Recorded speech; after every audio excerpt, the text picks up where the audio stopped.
ওয়ালাইকুম ওয়ালাইকুম আসসালাম। কালাম ভাই, কেমন আছেন? আল্লাহ খুব ভালোই রাখছে, কিন্তু বৃষ্টি বাদল নাই রে ভাই। আজকে সকালবেলা আনিশা হাসান স্বামী পেজ থেকে সবাইকে শুভেচ্ছা ও অভিনন্দন ও শুভ সকাল। আশা করি ইনশাল্লাহ সবাই ভালো আছেন। আজকে আমি এই যে কালাম ভাই পাট টাইনে দিচ্ছে। হ্যাঁ কালাম ভাই, পাটের সম্পর্কে কিছু বলেন। এ ভাই, এই পাটে শেষ 3 দিছি, হ্যাঁ ওষুধ 3 বার দিছি। হ্যাঁ বুঝছেন? হ্যাঁ হ্যাঁ, কথা বলেন। কিন্তু এই শেষে আর এত দাঁড়ান খরচা দাঁড়ান, দিয়ে আপনি ভাবি দাঁড়ান আমার আঙ্গারি বাড়তে থাকতে না। দাঁড়ান উঠে।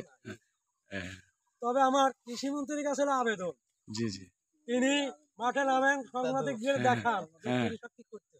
জি জি জি এই পর্যায়ে তাতে আমার কৃষকের মালের দাম দেয়, এই আমার আবেদন। জি জি জি। এবার পাটের দামটা একটু কারণ যে বৃদ্ধি পাটের করে। যে পরিস্থিতি, আমার এক এক পাখি বইতি 3-4 শেষ দিচ্ছি, 3-4 ফিরে ওষুধ দিচ্ছি, জি জি কিন্তু বৃষ্টি বাদল নাই, আমরা খুবই কম কালাম, হ্যাঁ খুবই পরিস্থিতি খারাপ।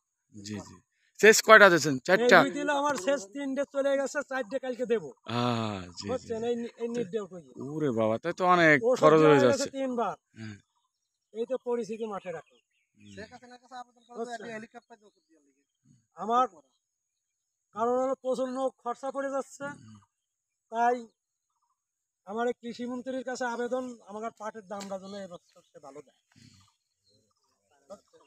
ইনশাআল্লাহ। তা যদি আচ্ছা, সে না দেয়, তা আমাদের কৃষকের কিছু থাকবে না। অনেক অনেক খরচ হচ্ছে এবার। অনেক খাওয়া হয়ে যাচ্ছে, বৃষ্টি বাদল নাই, এই যে পানি পাচ্ছি না। হ্যাঁ, তারপরে এই যে ঠান্ডায় আসে পাট খেয়ে শেষ করে দিচ্ছি। ছানা লাগছে। এই 3-4 বার ধরেন যে ওষুধ দিছি, 3-4 শেষ দিচ্ছি।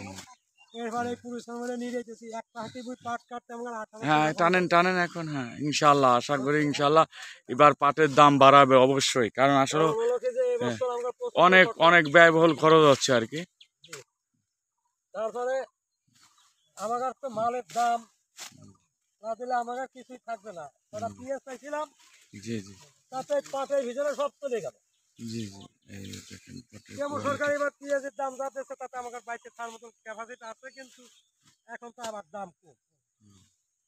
2,200 টাকা হলে পেঁয়াজ দেখছি আমার কাছে নুনের ভাষা হইতেছে, তার তেলের ভাষা হইতেছে না, যে পরিস্থিতি এইরকম ভাবে খরচা হলে ফেলা কি বাঁচতো।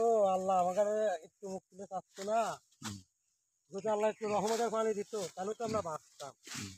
ইনশাআল্লাহ ইনশাআল্লাহ, আল্লাহর কাছে দোয়া করেন অবশ্যই। আমরা একটু দেওয়া পালি ফেলা বিশাল উপকার হতো। এরকম সেচ দিয়ে খ্যাত করা যায়, আর তাতে খ্যাত হয়। এক পাখি বুঝি আমরা 800-900 টাকা পেয়েছে। এই যে 3 নিরীহ হয়ে যেতেছে পাখি, বুঝছেন? জি জি। এই হলো পরিস্থিতি আমার। আল্লাহ ভরসা। আসলে দর্শক বিন্দু, এবার পাটে প্রচুর খরচ হচ্ছে, অনেক ব্যয়বহুল খরচ। সে লাগতেছে আপনার সার ওষুধ। মাঠে যদি না তো দেখতো, তাহলে আমাদের যে বিষয়টা কৃষক কি করতেছে, তাহলে সে আমার কষ্টটা বুঝতো। হ্যাঁ, বুঝতো। আশা করি ইনশাল্লাহ সবাই দেখেন কি কষ্ট করে আমাদের কৃষক ভাইরা। অবশ্যই ভিডিওটা, হ্যাঁ কালাম ভাই বলেন। কারণ হলো যে ভিডিওটা যদি আপনাকে ভালো লাগে, অবশ্যই অবশ্যই আপনারা লাইক করবেন, লাইক এবং শেয়ার কমেন্ট, করে আর আমাকে জানাবেন। পেজটাকে ফলো দিবেন ইনশাআল্লাহ। ইনশাল্লাহ। ইনশাআল্লাহ। যাই হোক, ঠিক আছে। কালাম ভাই একজন আসলে খুব ভালো মনের মানুষ। আল্লাহ। ঠিক আছে, আল্লাহ হাফেজ, ভালো থাকবেন কালাম ভাই। ঠিক আছে, আলহামদুলিল্লাহ। আচ্ছা।